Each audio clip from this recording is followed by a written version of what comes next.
નમસ્કાર વિદ્યાર્થી મિત્રો, તપોન ગ્રુપ ઓફ સ્કૂલ સંચાલિત આપણી યુટ્યુબ ચેનલ તપોન સાયન્સ એકેડમીમાં હું શિલ્પા મેમ આપ સર્વે વિદ્યાર્થીઓનું હાર્દિક સ્વાગત કરું છું. 11 science chemistry JEE NEET chapter first મૂળ કન્સેપ્ટ લેક્ચર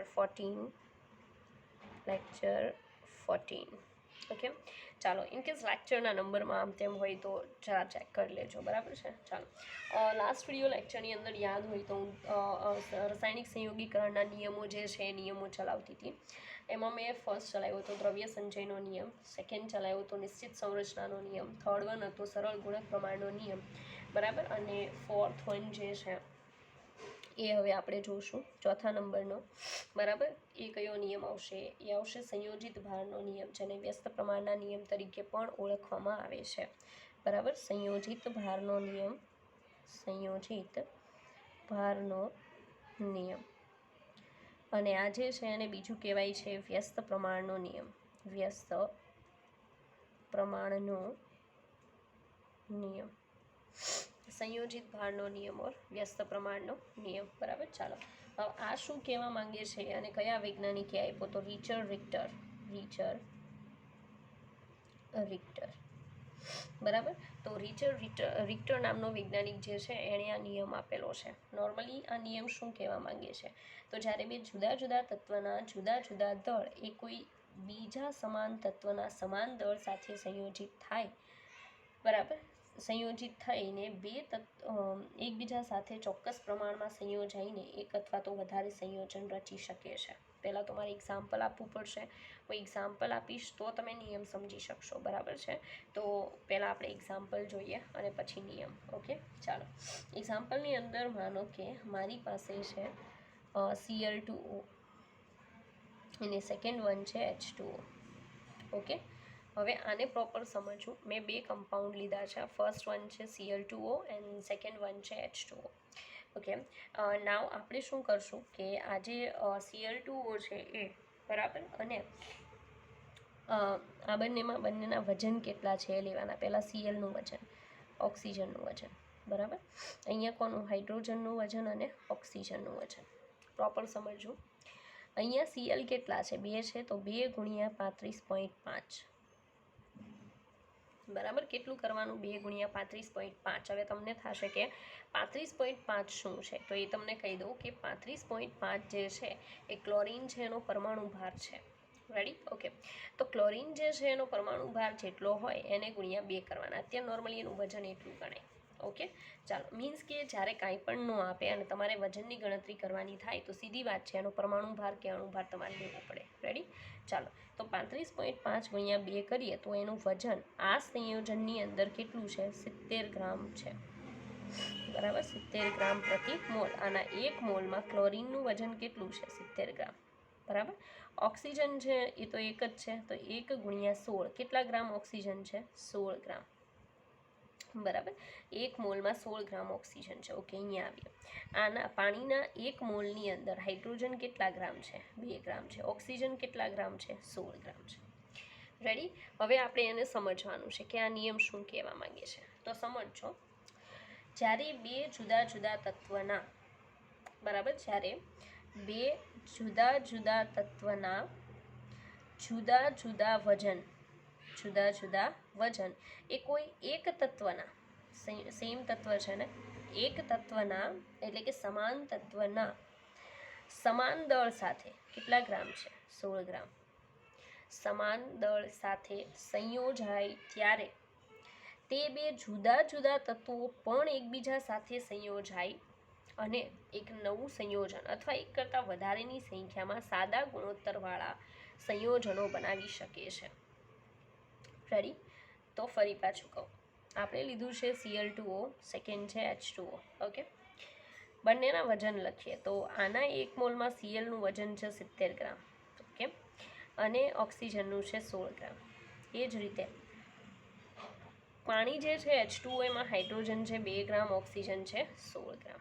ઓકે, હવે આપણે નિયમ એવું કહે છે કે જ્યારે બે જુદા જુદા તત્વમાં છે ક્લોરીન અને હાઇડ્રોજન. ઓકે, તો જુદા જુદા તત્વના જુદા જુદા દળ, આનું 70 ગ્રામ, આનું 2 ગ્રામ, સાથે જ્યારે કોઈ ત્રીજું સમાન તત્વ, બંનેમાં સેમ છે ને ઓક્સિજન, સમાન તત્વના સમાન દળ બંનેમાં 16 ગ્રામ સંયોજાય ત્યારે તે બે જુદા જુદા તત્વો પણ એકબીજા સાથે ચોક્કસ રેશિયોમાં સંયોજાય અને નવા સંયોજનો રચી શકે છે.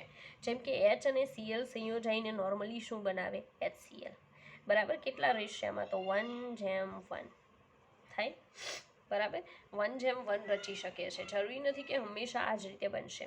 લાઈક એક આને આપણે બીજી રીતે લઈએ. ઓકે, ચાલો. તો ફરી પાછું આમે લીધું છે ને Cl2O, એની જોડે હું લઈ લઉં HCl. ઓકે, હવે સમજો. Cl2O છે, એમાં Cl કેટલા ગ્રામ છે? ઓકે, 70 ગ્રામ છે. અહીંયા Cl કેટલા ગ્રામ છે? 35 ગ્રામ છે ને? 35.5 ગ્રામ. ઓક્સિજન કેટલા ગ્રામ છે? તો 16 ગ્રામ.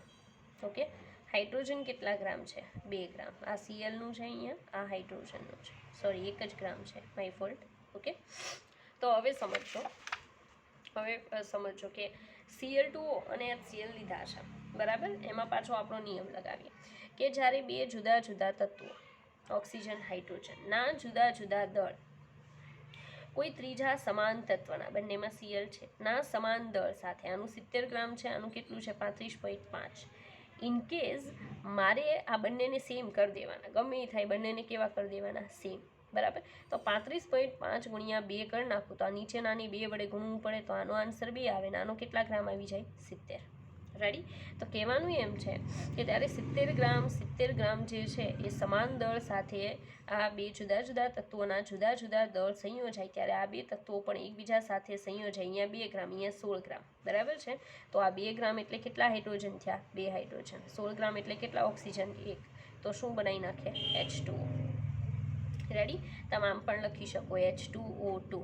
તો અહીંયા કેટલા થશે કે 2:1 થયા, અહીંયા કેટલા થાય? 2:2 થયા. બરાબર. તો એ સાદા ગુણોત્તરમાં એકબીજા સાથે સંયોજાય અને જુદા જુદા સંયોજનો આપી શકે છે. રેડી. તો આ જે નિયમ છે ને એને કહેવાય સંયોજિત ભારનો નિયમ, અથવા તો એને કહેવામાં આવે છે વ્યસ્ત પ્રમાણનો નિયમ. Okay. I know it's bit difficult for all of you to understand because તમે પહેલાં ક્યારેય આને સમજેલા નથી. બરાબર છે, આટલું ડીપમાં. I don't know. તો કહેવાનું એમ છે કે આ જે એક્ઝામ્પલ આપ્યા એના ઉપરથી હવે હું વર્ડ્સમાં લખીશ. રેડી. ફરી પાછું એક્સપ્લેન કરું છું કે જ્યારે બે જુદા જુદા તત્વના જુદા જુદા દળ એક ત્રીજા સમાન તત્વના સમાન દળ સાથે સંયોજાય ત્યારે તે બે જુદા જુદા તત્વો પણ ચોક્કસ રેશિયોમાં એકબીજા સાથે સંયોજાય અને ચોક્કસ પ્રકારના નવા સંયોજનો રચી શકે છે. આવો નિયમ છે. બરાબર. હવે નોર્મલી નિયમ આપવાવાળા વૈજ્ઞાનિકે એવી રીતે ક્રિએટ કરેલું છે કે આ એક તત્વ જે છે સમાન તત્વ, એનું વજન સેમ થવું જોઈએ, એવા ગુણોત્તરમાં નોર્મલી એ સંયોજાતા હોય. પણ એની ડેફિનેશન જે છે ને એના કરતાં આપણે થોડુંક અલગ વિચારવાનું છે કે એ ગુણોત્તર જે છે ને એ કદાચ આમાં આપ્યો છે એના કરતાં જુદો પણ હોઈ શકે. મીન્સ કે અહીંયા કેમ આપણું 2:1 આવતું હતું, તો તમે 2:2 વાળું પણ સંયોજન બનાવી શકો. બને છે હાઇડ્રોજન પેરોક્સાઇડ. બરાબર. પણ આપણે જ્યારે ગણતરી કરતા હતા ને બંનેને સમાન કરતા હતા વજનને, ત્યારે આપણું આવતું હતું 2:1. બરાબર. તેમ છતાંય આપણે શું બનાવ્યું? 2:2 બનાવ્યું ને. એટલે એ પોસિબલ છે. It's doesn't matter. બરાબર. કે એ રેશિયો છે, એ રેશિયો હંમેશા એણે જે સમાન કરવાનું કીધું છે એ પ્રમાણે જવું જોઈએ. ના આવે તો પણ એવા સંયોજનો પોસિબલ છે. ઓકે, ચાલો. તો હવે હું એને શબ્દોમાં લખીશ. જો આ સમજવું એટલું ડિફિકલ્ટ તમને નહીં લાવવું જોઈએ. એનું રીઝન છે ગુજરાત બોર્ડમાં તમારે ચાલી ગયું છે અને એમાં નિયમ આવે છે. બરાબર. ચાલો. જ્યારે બે જુદા જુદા તત્વોના કેવા દળ સાથે જુદા જુદા દળ સાથે કોઈ ત્રીજા સમાન તત્વના બંનેમાં સેમ હોય એવા, બરાબર, ત્રીજા સમાન તત્વના સમાન દળ સંયોજાય ત્યારે તે બે જુદા જુદા તત્વો પણ, એટલે જે અગાઉ બે જુદા જુદા એલિમેન્ટ્સ હોય તે બે જુદા જુદા તત્વો પણ એકબીજા સાથે ચોક્કસ પ્રમાણમાં સંયોજાય, ચોક્કસ પ્રમાણમાં સંયોજાઈને નવા સંયોજનો રચી શકે છે, નવા સંયોજનો રચી શકે છે. ઓકે, એટલે કહેવાનો મતલબ એવો છે કે જે બી કમ્પાઉન્ડ્સ ફોર્મ થશે, બરાબર છે, એ હોઈ શકે ઓર મોર ધેન વન. ઓકે, તો મતલબમાં આ એની સમજ છે. આને કહેવાય સંયોજિત ભારનો નિયમ, અથવા તો એને કહેવામાં આવશે વ્યસ્ત પ્રમાણનો નિયમ. ઓકે, ચાલો આગળ વધીએ. બીજું એક એક્ઝામ્પલ જોઈએ. CH4H2O, બરાબર છે, અને CO2.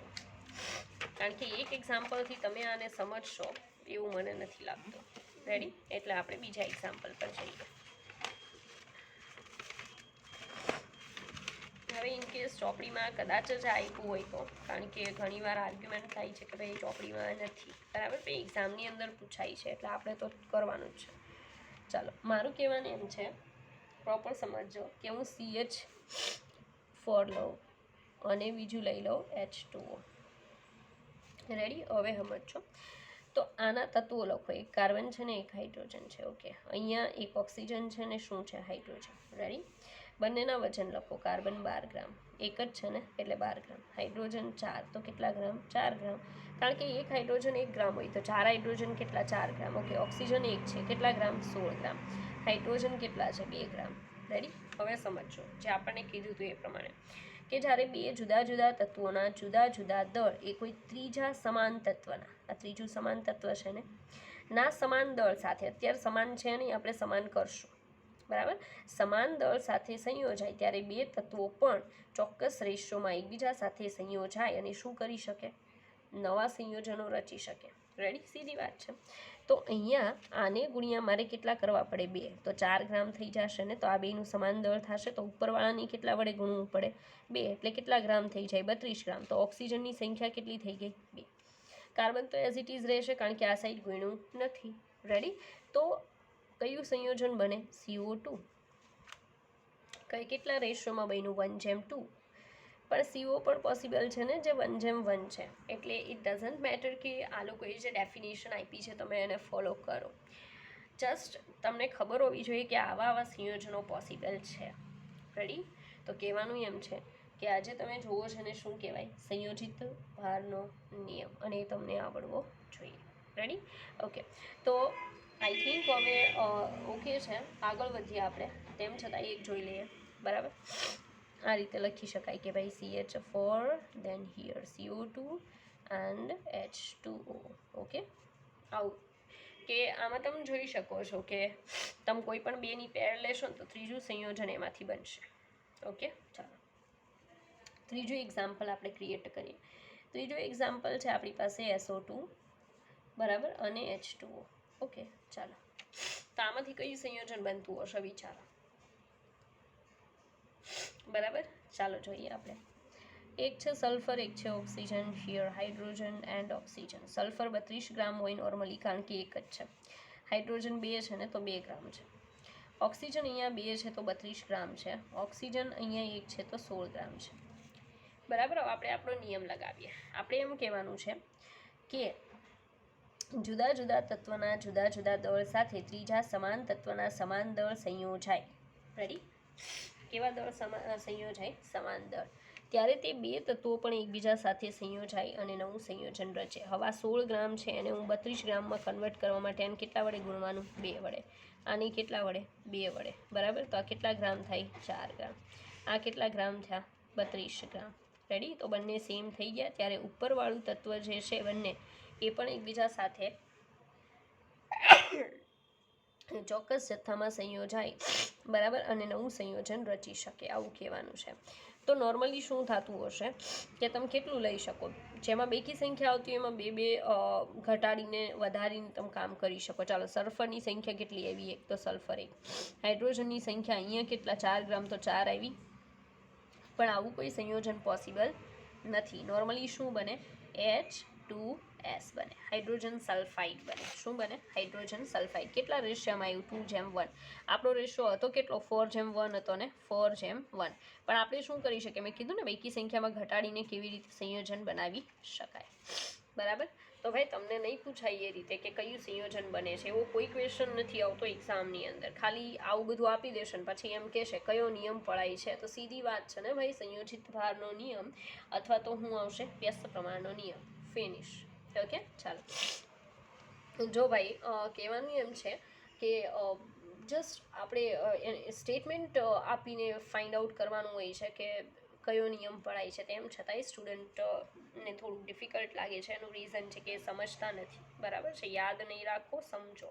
પહેલાં સમજો અને પછી યાદ રાખવાનું કામ કરો, કારણ કે સમજ MCQ સોલ્વ કરવામાં વધારે કામમાં આવશે.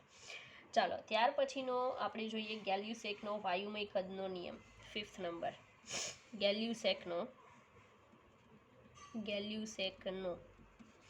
વાયુમય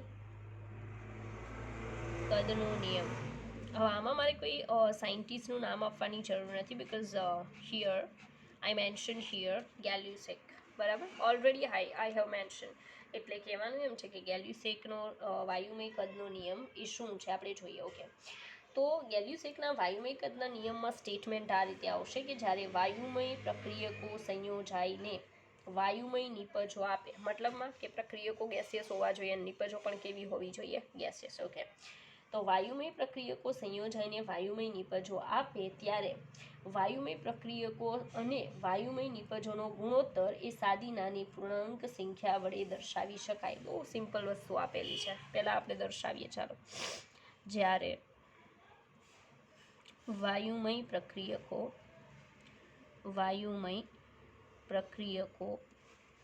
સંયોજાઈને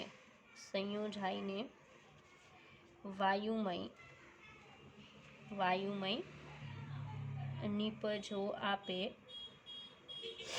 ત્યારે શું કહી શકાય? ત્યારે વાયુમય પ્રક્રિયકો અને વાયુમય નિપજોનો કદનો ગુણોત્તર, વાયુમય પ્રક્રિયકો અને વાયુમય નિપજોના કદનો ગુણોત્તર સાદી નાની પૂર્ણાંક સંખ્યા હોય છે. બરાબર? રેડી? નોર્મલી આ સ્ટેટમેન્ટ છે, આપણે એને સાબિત કરશું ઇક્વેશનથી. કઈ રીતે? મતલબમાં કે તમે એને સમજી શકો. ઓકે, ચાલો જોઈએ આપણે. ચાલો, તો આપણે એક્ઝામ્પલ છે, માનો કે મારી પાસે N2 ગ્રામ નાઇટ્રોજન છે, N2 ગેસિયસ નાઇટ્રોજન છે, 3 મોલ છે H2 ગેસ, રિવર્સિબલ પ્રોસેસ. બરાબર છે? તો 2 મોલ્સ ઓફ NH3 ગેસ બને છે. આ હેબર પ્રોસેસ છે અને તમને બધાને ખબર છે, કારણ કે આઈ થિંક 10th સાયન્સમાં હેબર પ્રોસેસ આવે છે. હવે નોર્મલી શું કન્ડિશન હોય એ તમને કહી દઉં. આના કેટલા મોલ છે? 1 મોલ. એ કઈ રીતે ખબર પડે? કારણ કે આખું ઇક્વેશન કેવું છે? સંતુલિત છે. સંતુલિત કરતા આવડે ને ઇક્વેશન? બરાબર? I think you all know, કારણ કે 10th સંતુલિત કરવાનું આવે છે. આ આલેશનમાં પણ આવ્યું હશે તમારા ગુજરાત બોર્ડમાં. તો આખું સંતુલિત છે. આગળ કાંઈ ન હોય કેટલા હોય? 1, કારણ કે 0 ના હોઈ શકે. બરાબર? 1 મોલ. આ કેટલા મોલ છે? 3 મોલ. આ કેટલા મોલ બને છે? 2 મોલ. સાંભળજો, જેટલા મોલ બને ને એટલા કદ તમે કહી શકો. આને કેટલા કદ કહેવાય? 1 કદ. આને કેટલા કદ કહેવાય? 3 કદ. આને 2 કદ. રેડી? આ હરખાઈ સમજવું. ઓકે, ચાલો. હવે જે આપણો સ્ટેટમેન્ટ છે, નિયમ છે, એનું કહેવાનું એમ છે કે જ્યારે વાયુમય પ્રક્રિયકો સંયોજાય, ગેસિયસ પ્રક્રિયકો ગેસિયસ છે, વાયુમય નિપજ બને, નિપજ પણ ગેસિયસ છે, ત્યારે શું થઈ શકે? તો જ્યારે વાયુમય પ્રક્રિયકો સંયોજાઈને વાયુમય નિપજો બને ત્યારે, સાંભળજો, વાયુમય પ્રક્રિયકોના કદનો ગુણોત્તર અને વાયુમય નિપજોના કદનો ગુણોત્તર સાદી નાની પૂર્ણાંક સંખ્યા હોય છે. કઈ રીતે? ગુણોત્તર એટલે શું? તો તમે આ ગુણોત્તર લેશો કે N2:H2:NH3, તો ગુણોત્તર કદનો કેટલો આવશે? બરાબર? કદનો ગુણોત્તર. ચાલો, તો કદનો ગુણોત્તર હંમેશા અહીંયા કેટલા આવશે? 1. આ 3 અને આ 2 કાંઈ ઉડે એમ છે નહીં. ઇનકેસ આવી રીતે આવ્યું હોત ને, જોજો અહીંયા 12 હોત, બરાબર, અહીંયા માનો કે 24 હોત, બરાબર, અને અહીંયા કેટલા હોત 36. ઓકે, 12 કોમન કાઢો, 12 એકા 12, 12 દુ 24 અને 12 તેરી 36 આવી ગયું નાની સાદી પૂર્ણાંક સંખ્યા. પણ કહેવાનું એમ છે કે આ બહુ મોટો આંકડો આવતો હોય તો કોમન કાઢ નાખો તો એ સાદી નાની પૂર્ણાંક સંખ્યા જ આવશે. રેડી? તો જે સ્ટેટમેન્ટ છે એ સ્ટેટમેન્ટ કંઈક આવું કહેવા માંગે છે કે વાયુમય પ્રક્રિયકો સંયોજાય, વાયુમય નિપજો આપે, અને જ્યારે તમે એ વાયુમય પ્રક્રિયકો અને વાયુમય નિપજોના કદનો ગુણોત્તર લ્યો તો હંમેશા તમને આવી સાદી નાની પૂર્ણાંક સંખ્યાનો ગુણોત્તર મળશે. રેડી? ઓકે, આગળ વધીએ. એક નવો ટોપિક અહીંયા આપણા જે સંયોજિત રાસાયણિક સંયોગીકરણના નિયમો હતા, બરાબર છે, એ ફિનિશ થઈ ગયા. આગળ જોઈએ. નવું આપણે જોવાનું છે એ છે તાપમાનના જુદા જુદા એકમો વચ્ચેના સંબંધો. તાપમાનના જુદા જુદા એકમો વચ્ચેના સંબંધો. એકમો વચ્ચેના સંબંધો. ઓકે, તો ટેમ્પરેચરના જુદા જુદા જે યુનિટ છે એની વચ્ચેના રિલેશન ફાઇન્ડ આઉટ કરવાના છે. તો સરે તમને કીધું જ હશે અને તમને ખ્યાલ હશે કે નોર્મલી એક યુનિટ છે સેન્ટીગ્રેડ, બરાબર, એક યુનિટ છે કેલ્વિન. કેલ્વિનમાં ઉપર ડિગ્રી નથી થતી. ત્યાર પછી છે ડિગ્રી ફેરનહીટ, બરાબર છે. નોર્મલી ઘણા લોકો તમે જોતા હશો એમ કહેતા હોય કે મને 104 ડિગ્રી તાવ હતો. ભાઈ એ તાવ સેન્ટીગ્રેડમાં નહોતો, એ ફેરનહીટમાં હતો. બિકોઝ સેન્ટીગ્રેડમાં આપણા બોડીનું ટેમ્પરેચર મેક્સ 37 ડિગ્રી હોય છે, બરાબર. 104 શેમાં હોય? ફેરનહીટમાં હોય. આપણા બોડીનું ટેમ્પરેચર 1 ડિગ્રી સેન્ટીગ્રેડ પણ જો વધી જાય ને, બરાબર છે, તો પણ આપણને પ્રોબ્લેમ થાય. રેડી? ફેરનહીટમાં બહુ મોટો આંકડો બતાવે છે, એટલે સેન્ટીગ્રેડ નથી હોતું. ચાલો, હવે આ ત્રણેય વચ્ચે આપણે રિલેશન ફાઇન્ડ આઉટ કરવાનું છે. ઓકે, તો નોર્મલી એક વસ્તુ ખાસ યાદ રાખવાની, બરાબર, કે જ્યારે તમારે કેલ્વિનમાં કન્વર્ટ કરવાનું થાય, કેલ્વિનમાં, બરાબર, ત્યારે તમારે શું કરવાનું? એ તો હંમેશા યાદ રાખવું કે ડિગ્રી સેન્ટીગ્રેડ અને કેલ્વિન વચ્ચે પહેલાં તો રિલેશન જોઈએ, બરાબર, કેલ્વિન વચ્ચે સંબંધ. જો હું એક વાત ખાસ કહી દઉં કે આના ઉપર ફોકસ વધારે કરજો, કારણ કે 11 સાયન્સની અંદર જ્યારે પણ દાખલા કે કંઈ પણ ગણવાનું આવશે ત્યારે ડિગ્રી સેન્ટીગ્રેડમાં કોઈ દિવસ તમારે ટેમ્પરેચરનો યુઝ કરવો નહીં, મહેરબાની કરીને, બિકોઝ એ વેલિડ નથી, બરાબર. કેલ્વિનમાં યુઝ કરવાનો રહેશે. હવે નોર્મલી શું હોય કે 1 ડિગ્રી સેન્ટીગ્રેડ એટલે 273.15 કેલ્વિન થાય, બરાબર. 1 degree centigrade is equal two 273.15 kelvin થશે, બરાબર. મતલબ આ બંને વચ્ચેનું રિલેશન છે. Okay, degree centigrade. હવે એક એક્ઝામ્પલ આપું. માનો કે 25 ડિગ્રી સેન્ટીગ્રેડ છે, આને કેલ્વિનમાં ફેરવવાનું છે, તો તમારે હંમેશા શું કરવાનું કે 273.15 ભલે હોય, તમારે કેટલા કન્સિડર કરવાના? 273 કેલ્વિન જ ગણવાના. રેડી? તો 25 ડિગ્રી સેન્ટીગ્રેડ એટલે 273 વત્તા કેટલા કરી દેવાના? 25. મતલબમાં આ રિલેશન લખ્યું છે ને, એને આમ લખવાની જગ્યાએ આ રીતે વધારે પ્રિફર થશે કે degree centigrade plus 273 is equal two શું લખાય? કેલ્વિન. આ વસ્તુ કરવાની, આ ક્યારેય ભૂલવાનું નહીં, બરાબર છે. માનો કે તમને 25 ડિગ્રી સેન્ટીગ્રેડ આપેલું છે, તો અહીંયા લખી દેવાના 25, એમાં કેટલા નાખી દેવાના? 273, એટલે તમારો કેલ્વિનમાં જવાબ આવશે કેટલો? 205, 6, 7, 8 એટલે 298 કેલ્વિન થશે. રેડી? ચાલો, બીજા નંબરની અગત્યની બાબત, એક નવું ઉદાહરણ આપું. માનો કે પાણીનું ટેમ્પરેચર 100 ડિગ્રી સેન્ટીગ્રેડ છે, બોઇલિંગ પોઈન્ટ વોટર માટે, બરાબર. તો વોટરનું બોઇલિંગ પોઈન્ટ કેલ્વિનમાં કેટલું? તો શું કરવાનું? 100 વત્તા 273 કેટલું થાય? 373 કેલ્વિન. પાણી કેટલા કેલ્વિને ઉકળવાનું ચાલુ કરે? 373 કેલ્વિન ટેમ્પરેચરે પાણી ઉકળવાનું ચાલુ કરશે, તો એનું બોઇલિંગ પોઈન્ટ છે, પણ કેલ્વિનમાં છે, નોટ ઇન સેન્ટીગ્રેડ. ઓકે, ચાલો આગળ વધીએ. બીજું એક બહુ મસ્ત રિલેશન છે, અને એ છે સેન્ટીગ્રેડ અને ફેરનહીટ વચ્ચેનું રિલેશન. હા, ઇનકેસ ક્યારેક તમને કામમાં આવી શકે, બરાબર. મેજોરિટી તો કેલ્વિનવાળું અને સેન્ટીગ્રેડવાળું વધારે કામમાં આવશે. ચાલો, તો એ રિલેશન આઈ થિંક તમે જોઈ ગયા છો. 9/5 ડિગ્રી સેન્ટીગ્રેડ પ્લસ કેટલા? 32 ઇઝ ઇક્વલ ટુ શું આવશે? તો ફેરનહીટ આવશે, બરાબર. આ રિલેશન છે અને આ તમારે યાદ રાખવાનું. કોની વચ્ચે? સેન્ટીગ્રેડ અને ફેરનહીટ વચ્ચેનું રિલેશન છે. ઓકે, ચાલો. હવે કહેવાનું એમ છે કે તમને એમ કહેવામાં આવે, આપણે એમ કીધું ને કે 104 ડિગ્રી તાવ હતો, તો એ તો ફેરનહીટમાં હોય છે. આપણે જોઈએ કે ડિગ્રી સેન્ટીગ્રેડ છે, આપણે 37 રાખીએ આપણા બોડીનું ટેમ્પરેચર, તો ફેરનહીટમાં કેટલું આવશે? તો 9/5 મલ્ટીપ્લાય કેટલા લઈએ આપણે? અત્યારે લઈએ માનો કે 35. ઓકે, પ્લસ અહીંયા 32 is equal to degree Fahrenheit. 5 3 5 તેરી 15, 5 7 35, 7 સોરી 9 7 63 પ્લસ 32 કેટલા ફેરનહીટ આવે? જો 3 ને 2 5, 6 ને 3 9, 95 ડિગ્રી ફેરનહીટ આન્સર આવે છે. તો આપણું નોર્મલ બોડી ટેમ્પરેચર કેટલું હોય, બરાબર છે, એ આપણે જોવાનું છે. તો 9/5 multiply 37 plus 32 is equal to degree Fahrenheit. Okay, ચાલો આ બંનેનું મલ્ટીપ્લાય કરીએ. તો 9 7 63 ત્રગડો વધી 6, 9 તેરી 27, 28 30 31 32 33 333 divided by 5 plus 32 is equal to degree Fahrenheit. Ready? Okay, હું કેલ્સીમાં ડાયરેક્ટ કરી નાખું છું. 333 divided by 5 is equal to 66.6. તો 66.6 પ્લસ 32 ડિગ્રી ફેરનહીટ, બરાબર. બેનો સરવાળો કરીએ, પ્લસ 32, દેન આન્સર ઇઝ 98.6. બરાબર, કેટલું આવશે?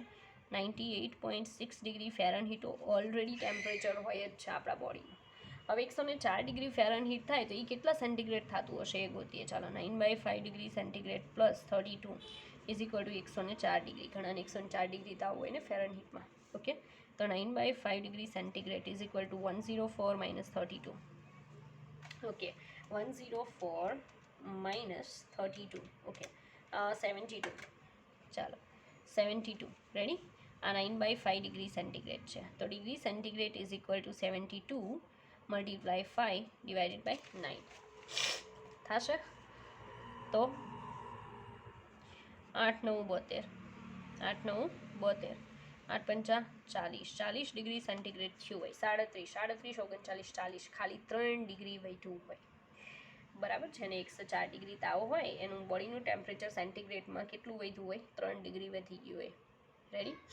ઓકે, તો તમે વિચારો કે એટલું વધે તો પણ આપણને કેટલી તકલીફ થાય છે. રેડી? ચાલો, હવે એક બહુ ઇમ્પોર્ટન્ટ ક્વેશ્ચન છે, ઘણા MCQમાં જોયો હશે. કયા તાપમાને ફેરનહીટ અને ડિગ્રી સેન્ટીગ્રેડ સમાન થાય? ફરી પાછું, કયા તાપમાને ડિગ્રી સેન્ટીગ્રેડ અને ડિગ્રી ફેરનહીટ સમાન થાય? આવો સવાલ છે આપણી પાસે, બરાબર. ફરી પાછું, કયા તાપમાન ડિગ્રી સેન્ટીગ્રેડ અને ડિગ્રી ફેરનહીટ કેવું થઈ જાય? સમાન થાય. ઓકે, તો એનો મતલબ એમ છે કે degree Fahrenheit is equal to degree centigrade. આવું આપણે કરવાનું છે. આપણે સૂત્ર મૂકીએ, 9/5 degree centigrade plus 32 is equal two Fahrenheit. હું કાં તો ફેરનહીટની જગ્યાએ ડિગ્રી સેન્ટીગ્રેડ મૂકી દઉં તો પણ ચાલે, અને ડિગ્રી સેન્ટીગ્રેડની જગ્યાએ ડિગ્રી ફેરનહીટ મૂકી દઉં તો પણ ચાલે, બરાબર, કેમ કે બંનેનો આન્સર સેમ જ આવવાનો છે. આપણે જ કીધું કે કેવા થાય? સમાન. Okay, 9/5 degree centigrade plus 32 is equal to degree centigrade થશે. હવે આ 1 ડિગ્રી સેન્ટીગ્રેડ કહેવાય. આને હું અહીંયા મોકલું તો માઇનસ થશે. ઓકે, તો આવું થશે. જો 32 is equal two 1 minus 9/5 degree centigrade થશે. ચાલો, 5 માઇનસ 9/5 ડિગ્રી સેન્ટીગ્રેડ, તો -4 થાય ને, બરાબર. -4/5 ડિગ્રી સેન્ટીગ્રેડ, આ સાઈડ 32. તો ડિગ્રી સેન્ટીગ્રેડ અહીંયા રાખવાનું છે, તો 32 મલ્ટીપ્લાય 5 ડિવાઇડેડ બાય -4, 4 8 32 થાય. રેડી? Degree centigrade. ઓકે, તો degree centigrade is equal two કેટલો જવાબ આવશે? 8 5 40. તો -40 ડિગ્રી સેન્ટીગ્રેડ ટેમ્પરેચર હોય, બરાબર, ત્યારે ડિગ્રી સેન્ટીગ્રેડ અને ડિગ્રી ફેરનહીટનો જવાબ કેવો થાય? સેમ આવે. રેડી? તો આઈ થિંક હવે તમે સમજી ગયા હશો કે હું શું કહેવા માગું છું, બરાબર છે. એટલે ક્વેશ્ચન કોઈ પણ ટાઈપનો પૂછાય, તમારી પાસે ઇક્વેશન છે, સમજ છે, બરાબર છે, તો તમે એને સોલ્વ કરવા માટે ચોક્કસથી એબલ છો. રેડી? આગળ વધીએ. ચાલો, ટેમ્પરેચર બેઝ જ ક્વેશ્ચન છે, આપણે સોલ્વ કરીએ. સવાલ એવો છે કે બે પ્રવાહી એક્સ અને વાયના ઉત્કલન બિંદુમાં 40 કેલ્વિનનો તફાવત છે. ઓકે, એક કમ્પાઉન્ડ છે, બે લિક્વિડ છે, બરાબર, બે પ્રવાહી, એક છે એક્સ અને એક વાય છે, બરાબર. બંનેના બોઇલિંગ પોઈન્ટ એટલે બોઇલિંગ પોઈન્ટ ઓફ એક્સ અને બોઇલિંગ પોઈન્ટ ઓફ વાય વચ્ચે કેટલાનો ડિફરન્સ છે? 40 કેલ્વિનનો ડિફરન્સ છે, બરાબર. તો તેના ઉત્કલન બિંદુમાં કેટલા ફેરનહીટનો તફાવત હશે? ભાઈ એણે એવું પૂછ્યું, તો એના ઉત્કલન બિંદુમાં કેટલા ફેરનહીટનો ડિફરન્સ હશે? આ જે ડિફરન્સ છે ને ડેલ્ટા બીપીનો, બરાબર છે, ડેલ્ટા બોઇલિંગ પોઈન્ટનો. રેડી? તો એને હું સેન્ટીગ્રેડમાં લખું. ડેલ્ટા સેન્ટીગ્રેડનો ડિફરન્સ કેટલો છે? 40 કેલ્વિન. રેડી? ફેરનહીટ અને સેલ્સિયસ વચ્ચેનો આપણને રિલેશન ફાઇન્ડ આઉટ કરવાનું કીધું છે. 40 કેલ્વિન અને હા જો ભાઈ કેલ્વિન ભલે આપ્યું હોય, ડિફરન્સ હોય ને જ્યારે ડેલ્ટા ટીનો, ત્યારે કેલ્વિન અને સેન્ટીગ્રેડ સેમ થાય, બરાબર. તો જ્યાં આપણે સેન્ટીગ્રેડ લખીએ છીએ ત્યાં કેલ્વિન લખી શકાય. આ તમારે યાદ રાખવાનું છે. શું કરવાનું? યાદ રાખવું. ઘણા કહેશે આમ કેમ, તો એમ છે તમારે યાદ રાખવાનું છે, બરાબર છે. એનું રીઝન છે કે ડિફરન્સ છે, ડિફરન્સ કેલ્વિનમાં હોય કે સેન્ટીગ્રેડમાં હોય, ડઝન્ટ મેટર, સેમ થાય. ચાલો હવે આપણે સૂત્ર મૂકીએ. આ સૂત્ર મેં એનું શીખવાડ્યું ભાઈ, આ નવું સૂત્ર છે, આ તમારે યાદ રાખવાનું ડાયરેક્ટલી. ડિગ્રી સેન્ટીગ્રેડ, સોરી, આવું ઇક્વેશન છે, આ યાદ રાખવાનું. તમે ચોપડીમાં નહીં જોવો, બરાબર. હું અલગથી કરાવું છું કે જ્યારે પણ ડિફરન્સની વાત થાય delta degree Fahrenheit is equal two, ત્યાં તમારે આટલું જ લેવાનું કે 9/5 ડેલ્ટા ડિગ્રી સેન્ટીગ્રેડ. ઓકે, ચાલો ડેલ્ટા ડિગ્રી ફેરનહીટ જોઈએ છે આપણને, તો 9/5 કેટલા કરશું આપણે? 40. તો 5 × 40, 8 × 9 = 72, બરાબર. કેટલા ડિગ્રી ફેરનહીટ આવે? 72 ડિગ્રી ફેરનહીટનો ડિફરન્સ આવે. મતલબમાં જો ભાઈ 40 કેલ્વિન 40 સેન્ટીગ્રેડ ડિફરન્સ સેમ આવે, પણ ફેરનહીટમાં કેવું આવે? જુદો આવે, જે તમારી સામે છે, બરાબર. તો કોઈ પણ વસ્તુ જોવો છો, ઓબ્ઝર્વ કરો છો, તો એને પહેલાં સમજો અને પછી તમે એને એપ્લાય કરો બીજી જગ્યાએ. રેડી? તો મેં કીધું એમ આ વસ્તુ તમને બીજે જોવા નહીં મળે. રેડી? ચાલો આગળ જોઈએ કે બે પ્રવાહીના ઉત્કલન બિંદુમાં 18 ડિગ્રી ફેરનહીટનો તફાવત છે. જો એક પ્રવાહીનું ઉત્કલન બિંદુ 101 ડિગ્રી હોય તો બીજા પ્રવાહીનું ઉત્કલન બિંદુ કેટલું હશે?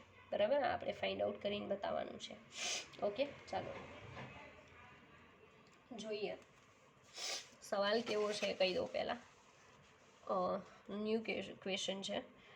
સવાલ એમ છે કે બે પ્રવાહી છે, બરાબર. એક એક્સ છે, એક વાય છે, અને આપણે હમણાં જોયું હતું ને કે એક્સ માઇનસ વાય જે છે ને એ આપેલો છે 18 ડિગ્રી ફેરનહીટ, બરાબર. ફેરનહીટમાં કેટલો આપેલો છે? 18 ડિગ્રી. ઉત્કલન બિંદુનું ડિફરન્સ, તો એક પ્રવાહીનું ઉત્કલન બિંદુ છે એ આપણને 111 ડિગ્રી સેન્ટીગ્રેડમાં આપેલું છે.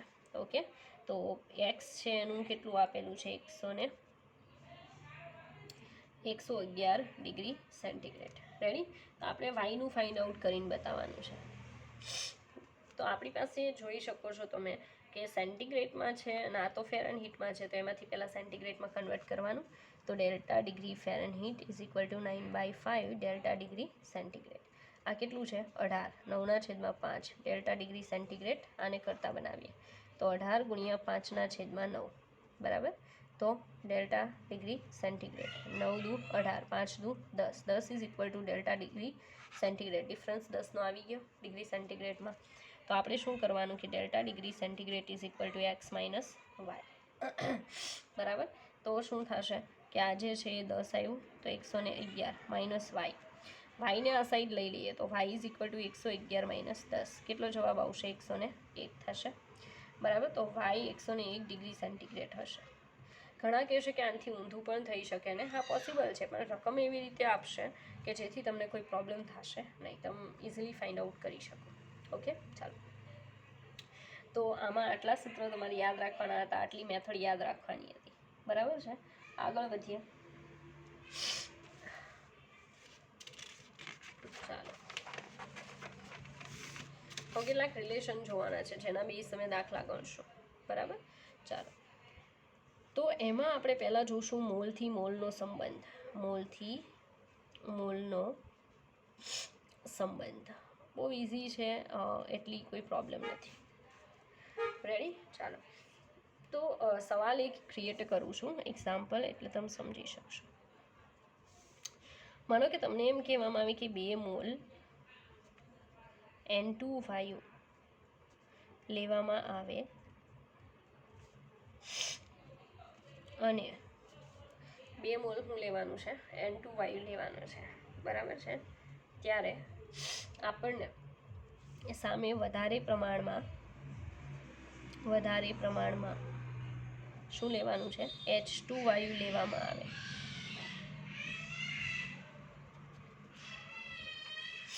તો કેટલા મોલ એમોનિયા મળશે, કેટલા મોલ NH3 વાયુ મળશે, બરાબર. આવો સવાલ છે, મતલબ મોલ આપેલા છે ને સામે મોલ પૂછેલા છે, તો આને કહેવાય મોલથી મોલનો સંબંધ.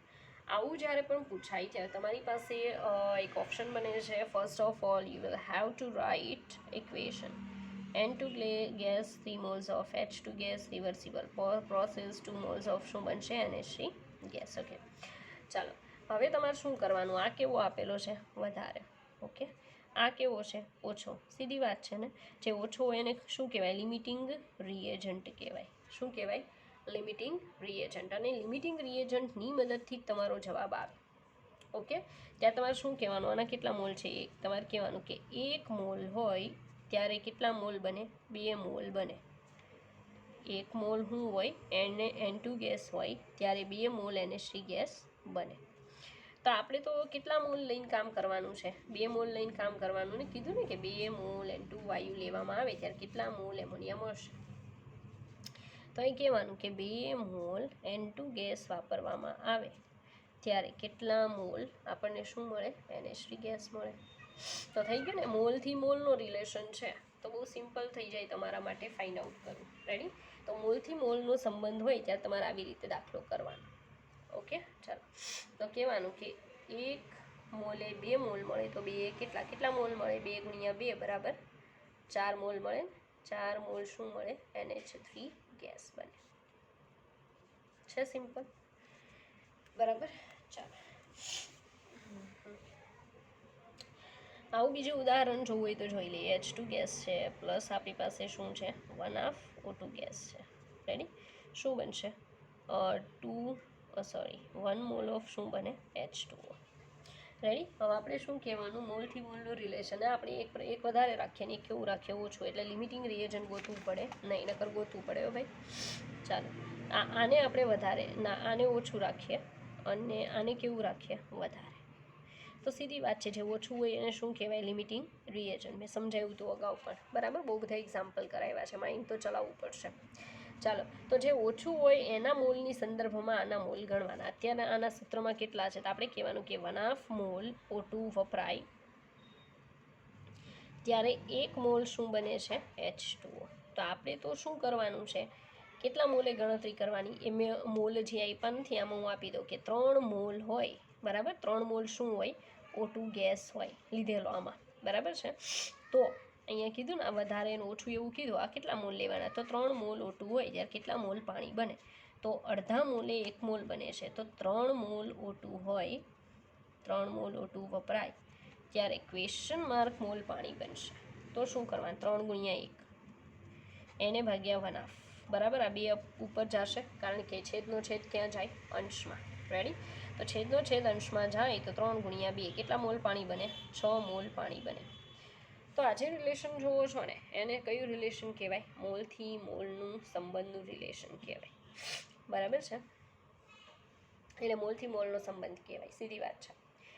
તો આઈ થિંક તમે સમજી ગયા છો કે મોલથી મોલનો સંબંધ એટલે શું. કે કોઈ રકમ આપી દેશે, ઇક્વેશન ઇન કેસ બની શકે તમારે જાતે લખવું પડી શકે, તો પહેલાં સંતુલિત કરો.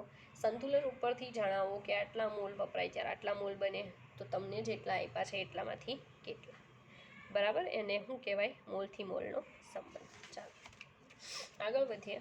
બીજા નંબરનું જે છે એને કહેવાય વજનથી વજનનું રિલેશન, વજનથી વજનનો સંબંધ.